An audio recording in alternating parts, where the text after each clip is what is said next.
Bonjour à tous, eh bien je suis très heureux de vous retrouver aujourd'hui pour une émission Profession cuisiniste dédiée à Eurocucina. On va faire un beau débrief du salon et je suis d'autant plus heureux qu'à mes côtés j'ai mon grand ami Benjamin Coppens, rédacteur en chef de Cuisine et Bain Magazine. Donc cette émission elle est vraiment en partenariat entre nous deux. On a plein de choses à vous présenter, on a sélectionné vraiment ce qu'on a retenu sur le salon. Donc on va bien sûr entrer dans le vif du sujet, mais avant, Benji, j'aimerais avoir un peu ton analyse. T'as pensé quoi de Eurocucina 2022? Ciao Julien, quali sono le mie impressioni? Una fiera molto bella dove abbiamo potuto ammirare molte novità interessanti e soprattutto che piacere è stato stare insieme. Et ouais, enfin là peut-être qu'on va passer en français, je me suis un petit peu emballé. Parce que là il va falloir que je fasse de la traduction, voilà. Okay, maîtrise l'italien, Benji, génial. Merci DeepL et le synthé vocal. Bon, ça devait pas être terrible quand même. Donc mes impressions, c'était d'abord un salon de très très bonne tenue, hein. C'est le retour de l'Eurocucina tel que toi et moi on a pu le connaître depuis 2008 ou 2010. À 100 lieues quand même de l'édition un petit peu bâtarde de septembre 2021, bon, qui avait quand même le mérite d'exister, hein, compte tenu des circonstances d'alors, mais quand même qui était assez pauvre en nouveautés comme en exposants. Donc là, c'est le retour du vrai Eurocucina, et puis surtout, quel plaisir de se retrouver en présentiel, tous ensemble, à Milan qui plus est. Ça faisait quand même 4 ans que ça ne nous était pas arrivé. Après, en termes de contenu, en termes d'offres, moi, à mon tour de te poser une question quand même. Qu'est-ce que tu en as pensé? Est-ce que tu as trouvé que cette édition était aussi riche que les précédentes? Alors moi, c'est exactement comme toi, c'est-à-dire très heureux de pouvoir remettre les pieds à Milan au Parc des Expos, de revivre ce salon. Bon, déjà énormément de monde sur les stands, ah oui. Ça déjà c'est plutôt plaisant. Après, il est clair que beaucoup d'exposants qui marquaient les esprits, je trouve, très haut de gamme, qui influaient sur la tendance de demain, étaient absents. C'est vrai. Donc voilà, on a retrouvé un peu les gros acteurs italiens, les Allemands qui sont là. Alors les Allemands, ils priorisent les portes ouvertes, donc très peu de nouveautés chez eux. Normal. Donc voilà, de manière globale, salon indispensable. Quelques tendances, mais voilà, pas forcément l'effet waouh qu'on a pu connaître. Alors je sais pas toi tes impressions, mais c'est vrai que la dernière édition, on était en mode, il fallait vraiment limite faire la queue sur les stands pour y rentrer. C'était un peu le cas chez certains, mais voilà, c'était plus fluide. En tout cas, c'était plus facile pour nous de travailler. Puis effectivement, on n'avait pas trop à faire la queue quand même sur les stands. Tu disais retour les pieds au sol, oui, c'est aussi vrai. Alors ça, c'est une tendance depuis quand même quelques éditions. Je sais pas, moi je me souviens les premières en 2010 ou 2012 où on était vraiment dans le chaud, très chaud, hein, c'est-à-dire que grosso modo pour des meubles hauts, il fallait presque être un pivot en pleine détente pour aller ouvrir un meuble à 3,30 m quoi. Non, là on revient quand même, on est toujours dans le chaud, on est toujours sur des très très beaux modèles. Mais quand même avec une dimension plus fonctionnelle et qui parle plus aux cuisinistes à mon avis. Alors moi je sais pas toi, mais il y a quand même un petit manque, même si j'ai pu aller dans Milan pour l'émission spéciale ailleurs, hein, que vous avez certainement déjà vu sur Kitchen Win, mais voilà, je pense que la prochaine fois, je sais pas toi, mais moi je consacrerai plus de temps au off, parce qu'il y a j'ai l'impression, voilà, une transposition de beaucoup de choses du salon, on va dire normal, officiel, au off. Donc voilà, est-ce que toi là dans 2 ans c'est pareil, tu consacreras je sais pas un jour ou 2 au off, ou ça te paraît indispensable? Oui, absolument. Alors d'abord, il faudra que je m'organise un petit peu mieux, mais c'est vrai aussi qu'il y avait une telle impatience de retrouver ce salon qu'on a passé aussi beaucoup de temps à la Fiera. Alors bon, en plus de ça, moi je suis rédacteur en chef de Concept Bain et de Cuisine et Bain, donc il a fallu que je consacre du temps au bain, et je le regrette pas d'ailleurs parce qu'il y avait de très très belles choses. Après le off, oui, absolument, j'ai envie d'y revenir. En plus de belle cuisine, on y voit des femmes élégantes, on y mange bien. C'est Milan dans toute sa splendeur. C'est Milan dans toute sa splendeur, donc on attend avec impatience la prochaine édition pour faire du off. Bon super, merci Benji pour toutes ces analyses, ce partage d'expérience. Et on va bien sûr rentrer dans le vif du sujet et on va parler meubles avec une séquence dédiée aux nouveautés marquantes du secteur meuble.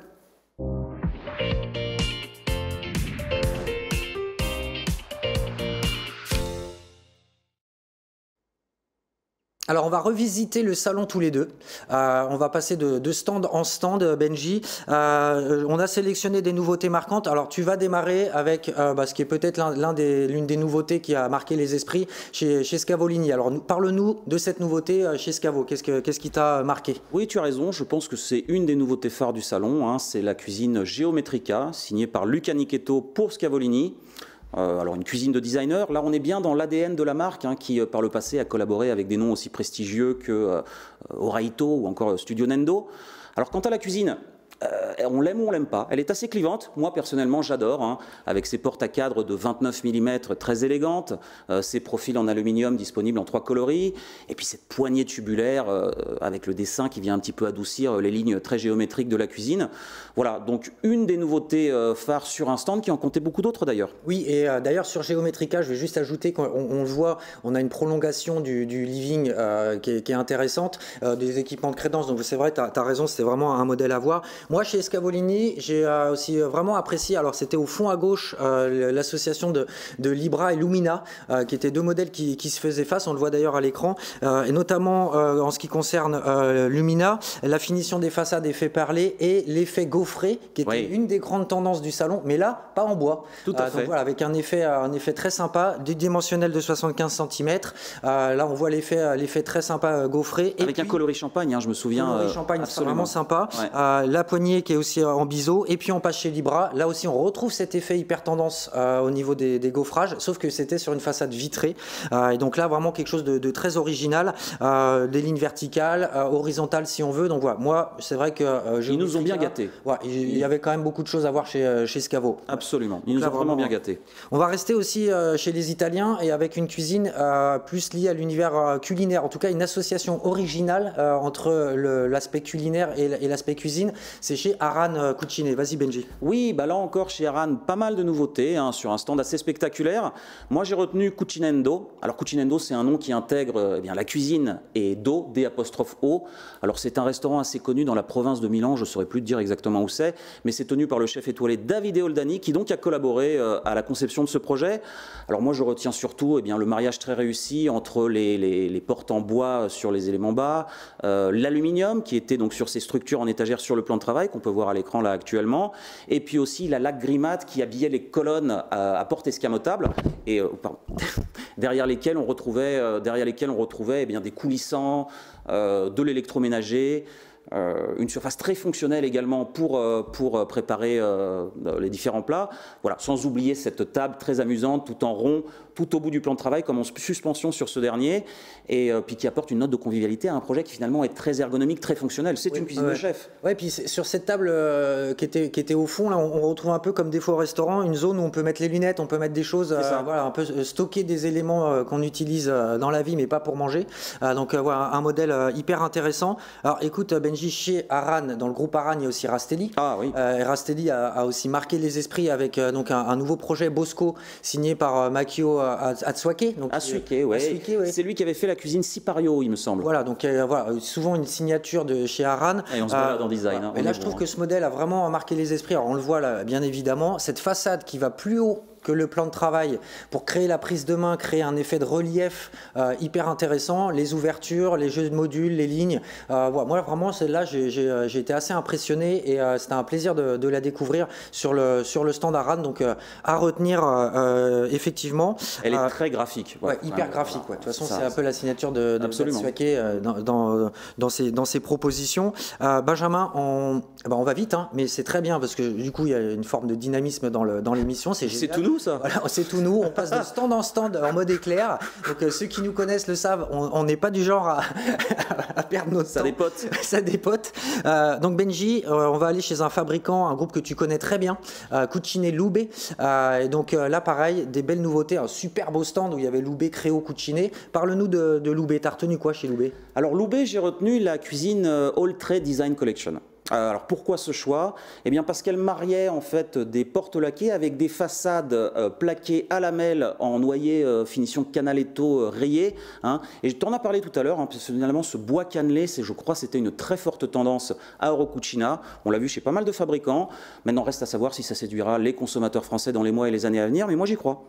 Ce qui était intéressant aussi chez eux, c'est la dimension living, une dimension où on sent qu'ils essayent vraiment d'aller vers le salon, la proposition globale, qui est là aussi plus qu'une tendance, hein. Maintenant c'est quasiment obligatoire pour les fabricants. À mon tour, et forcément on ne peut pas parler d'Eurocucina sans parler de Snedero, qui marque et a souvent marqué les esprits sur cette édition. Et là on va parler d'Elementi. Alors Elementi, on a aussi consacré une émission spéciale sur Kitchenwin à Snedero. Façade à cadre aluminium, 15 finitions possibles en épaisseur 5 mm. Là on voit la pierre Piacentina, on voit là les décors disponibles, aluminium, céramique, bois, donc vraiment une diversité fonctionnalité sympa. Cette prise de main qui est dessinée dans les meubles elle s'appelle Groove, et donc là aussi c'est vraiment quelque chose de doux. Et puis l'association que j'ai adorée entre la pierre piacentine et les colonnes est fait Diamante Nero en aluminium, on les voit là juste à gauche. Beaucoup de choses sympas, aussi du dimensionnel avec des largeurs de 75. Alors là on en reparlera peut-être, mais grande tendance sur Oro Cucina, largeur 75, notamment pour l'intégration de l'intégrable plus grand format. Voilà, donc Elementi, je voulais mettre l'accent sur cette cuisine. Ouais, voilà une marque quand même qui nous surprend à chaque édition, hein, aussi également recours souvent à des designers. On avait connu les cuisines de Yosagini, de Pininfarina naturellement, on pense à Olavin, à Ola 25, à Vision également, et là encore ils réussissent à nous surprendre, donc coup de chapeau. Ouais, c'est voilà, un modèle, je trouve, qui est vraiment à retenir. Et surtout, tu parlais des designers Snedero, c'est un modèle qui a été imaginé par le bureau de design interne. Et donc ça, c'est intéressant parce qu'ils sont aussi capables en interne de faire des propositions. Donc pas de nouveautés de grands designers cette année. Avoir un pragmatisme un peu général, on en parlait en intro. Mais ça n'empêche, c'est un modèle qui est vraiment à retenir. On va bien évidemment maintenant parler d'autres fabricants, et notamment des fabricants allemands, parce qu'ils étaient présents, les grands noms allemands étaient présents. Alors Benji, tu nous as parlé italien couramment au début de l'émission. Je sais que tu parles allemand couramment aussi. Donc non, mais c'est une blague parce que on va rester sur le français. Mais tu vas nous parler de Next 125. Beaucoup de choses aussi chez Next 125 cette année. Claro que si, por supuesto. Ah non, ça c'est l'espagnol. C'est l'espagnol. Natürlich. Effectivement, Next 125. Mais pour le coup, je ne vais pas te parler de produits, mais plutôt d'ambiance. Hein. Parce que sur ce stand, le stand Next 125, était présenté la nouvelle identité de marque. Alors on sait que c'est une marque qui aime bien casser les codes, être assez innovant. On se souvient de la dernière campagne assez impactante qui mettait en scène des animaux dans la cuisine. Là, c'est une toute nouvelle identité de marque. Très sobre, très douce, presque poétique, qui met en scène l'aspect floral, et peut-être en clin d'œil d'ailleurs au New Look, parce que j'ai envie d'appeler ça New Look en fait, hein, Next 125 New Look, peut-être en clin d'œil au New Look de Christian Dior, hein, dont tu te souviens peut-être dans les années 20, tu étais déjà né, je le sais. J'ai participé d'ailleurs avec Christian à ce lancement. Voilà, donc cette nouvelle collection qui, pour casser les codes et révolutionner les codes de la féminité, avait utilisé en fait les courbes des fleurs pour comment dire, mettre en avant en fait le dessin de ces robes. Et donc voilà, ça c'était très intéressant. Je retiens aussi l'utilisation de la couleur sur ce stand. Ça aussi c'est à mettre en avant parce que cette édition, pour le coup, en termes de coloris et de nuances, était assez sobre.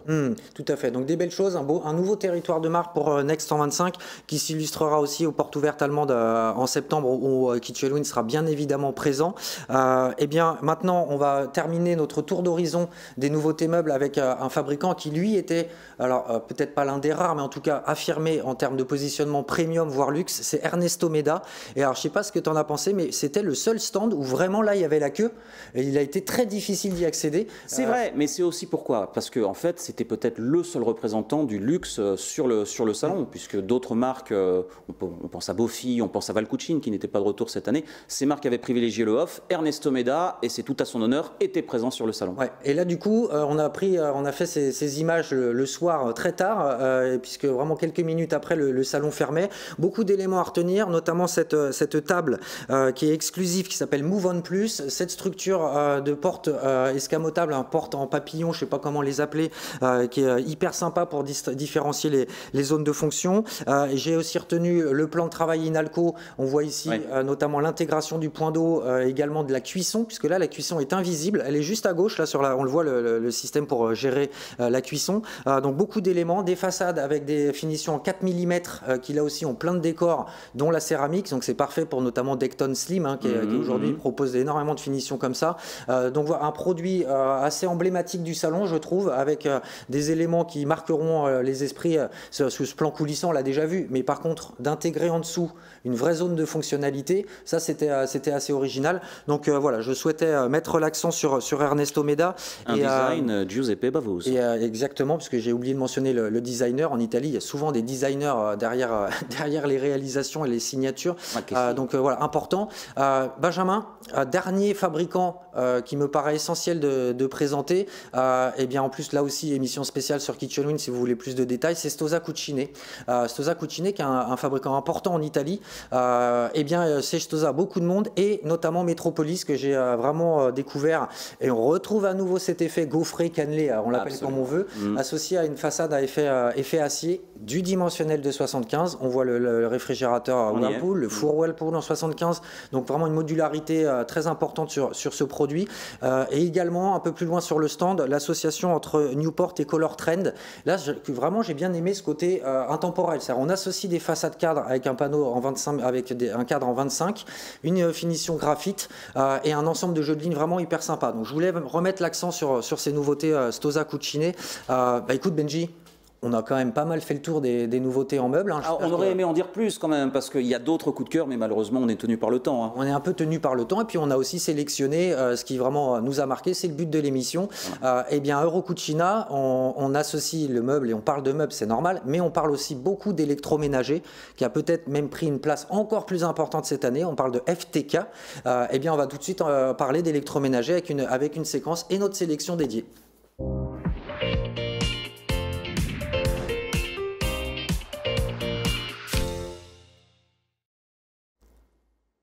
Alors électroménager dit là aussi fabricant italien, fabricant internationaux, et dit innovation. Alors je pense que tu vas être d'accord avec moi, mais clairement la grande innovation d'ailleurs de la partie électro, mais je trouve même de tout le salon, c'était chez Elica, et c'était Love. Love d'Elica, signé Fabrizio Crizza, là aussi émission spéciale sur Kitchen Win. Eh bien c'est vraiment impressionnant. Pourquoi? Parce que ça va associer 3 produits en un. Donc bien sûr plaque de cuisson avec aspiration, bon là jusqu'ici on connaît, sauf que le four est également associé à ce module, four de 90 cm avec vapeur, tout se commande par l'écran tactile qui est vraiment inspiré des smartphones. Ce qui est aussi à retenir, c'est qu'en fait, bien au-delà d'aspirer les fumées en table de cuisson, comme vous le voyez à l'écran, eh bien le module d'aspiration va aussi capter les fumées dans le four. Et donc ça va être important en cycle de cuisson, mais aussi à la fin du cycle, quand le four a de la fumée, on ouvre la porte, souvent ça dégage des fumées, et bien là non, avant d'ouvrir la porte, qui s'ouvre automatiquement, le four va aspirer les fumées, une sonde de cuisson aussi qui est intégrée dans le four, un réservoir, les filtres facilement accessibles. Donc vraiment voilà, c'est un produit qui je trouve a fait le buzz. Je sais pas, toi tu l'as vu, t'en as pensé quoi? C'est extraordinaire, c'est ce genre de produit qui nous met des étoiles plein les yeux et qui participe du charme de Eurocucina, de manière générale de ces salons sur lesquels on retrouve ces innovations absolument sidérantes. Donc c'est un produit qui ne sera pas dispo tout de suite, mais qui a là aussi marqué les esprits. Il faut aussi préciser sur Love, parce que ça c'est vraiment, par rapport aux cuisinistes, c'est une problématique importante. Il est vraiment aussi flexible sur le côté intégration. C'est-à-dire que là on voit, il y a différentes épaisseurs de profilés à inox noir pour vous adapter à l'épaisseur du plan de travail, mais il est aussi proposé dans une version sans profilé qui vous permet de faire courir la gorge quand vous êtes en sans poignée. Et donc là, on va dire que le produit se sépare un petit peu. Il est sur un coulissant de 90 cm qui permet sur le coulissant inférieur d'avoir quand même 40 cm de profondeur. Donc bien sûr, il n'y a pas de coulissant sous le plan de travail, c'est vraiment Love qui prend la place, mais en dessous, vous gardez quand même du rangement. Donc voilà, un tips, je pense, et différentes clés de connaissance de ce produit sur lequel je voulais, et je pense qu'il était important que tu en parles aussi, mettre l'accent.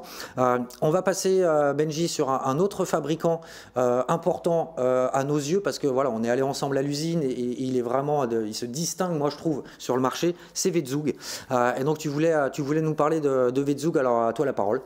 Oui, alors d'abord, je pense qu'il faudrait toucher un petit mot du stand, parce que c'était un stand un peu particulier.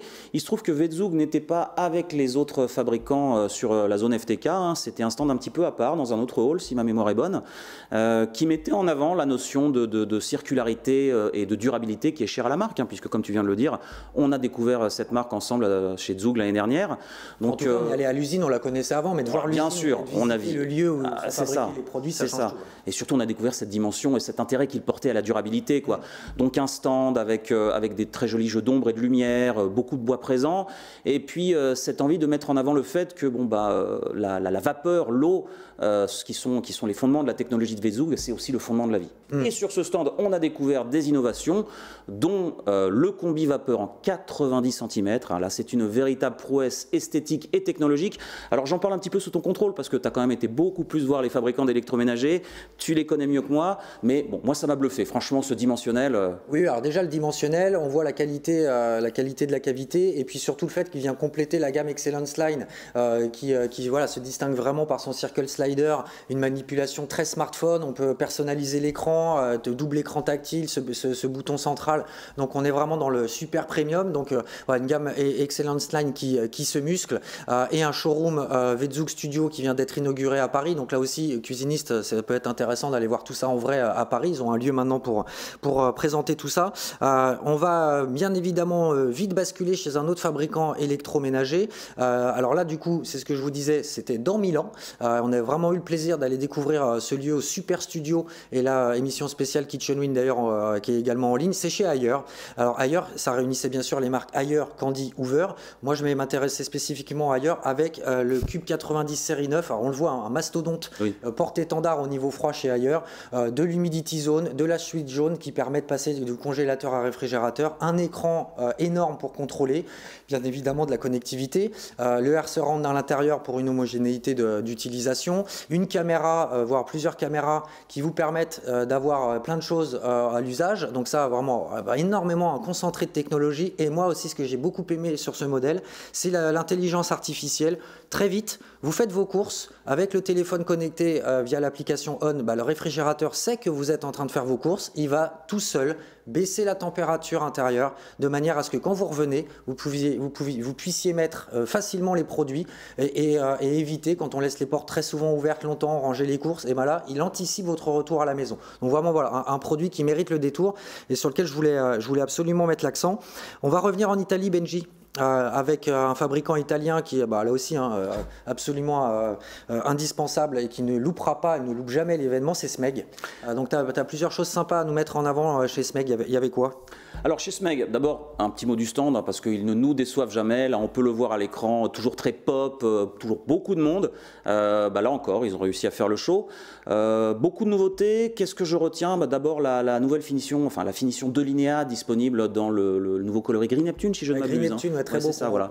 Très sympa, ouais. Voilà, absolument. Et puis il y a aussi cette table à induction assez étonnante, elle est disponible en noir ou en silver matte surtout, et je pense, en fait elle a une surface affleurante sans réglage prédéfini. Alors grosso modo, ce que ça veut dire, c'est que le contenant, en fait, on peut le déplacer sur la table et les réglages vont suivre, c'est bien ça. Ouais, là tu vois l'écran, il n'y a rien de plus parlant que l'image. Là les réglages ont été faits, la poêle elle bouge et on voit l'écran très facilement, tac, c'est en train de bouger sur la zone en question. On va le revoir là très précisément, on rebouge la poêle et automatiquement les réglages ont suivi la poêle. Donc vraiment un côté un peu domino, enfin entre guillemets, quelque chose de très ludique, voilà. très ludique. Donc voilà, tu as raison d'avoir mis l'accent sur ce produit parce qu'il méritait le détour. On va bien sûr parler encore de fabricants italiens qui à chaque fois font d'Eurocucina FTK le rendez-vous pour présenter des prototypes et montrer un peu vers quoi ils s'engagent. C'est Falmec, distribué en France par Eberhardt. Donc Falmec, moi j'ai vraiment retenu une zone dédiée à la dissimulation de l'aspiration. Ouais. Alors là on le voit, par les hôtes qui aspirent par le bas, les structures étagères, on dissimule de plus en plus. Et là il y a les 3 produits qui sont hyper intéressants, notamment le premier qui s'appelle Airwall. Et donc Airwall, là encore les images parlent d'elles-mêmes, un grand panneau. Le clapet de zone d'aspiration, quand il est fermé, on voit rien. C'est magnétique, on peut déplacer les étagères comme on veut pour s'amuser à personnaliser l'élément. Le deuxième produit, c'est Monolith. Alors là, un grand canal d'accessoirisation de l'îlot qui vous permet d'avoir tous les rangements nécessaires. Et au milieu de ce canal, il y a la hotte. Donc le clapet sert aussi de zone pour capter les fumées. Et on termine avec Shelf, qui là, très classique et très épuré. Une énorme étagère, très belle.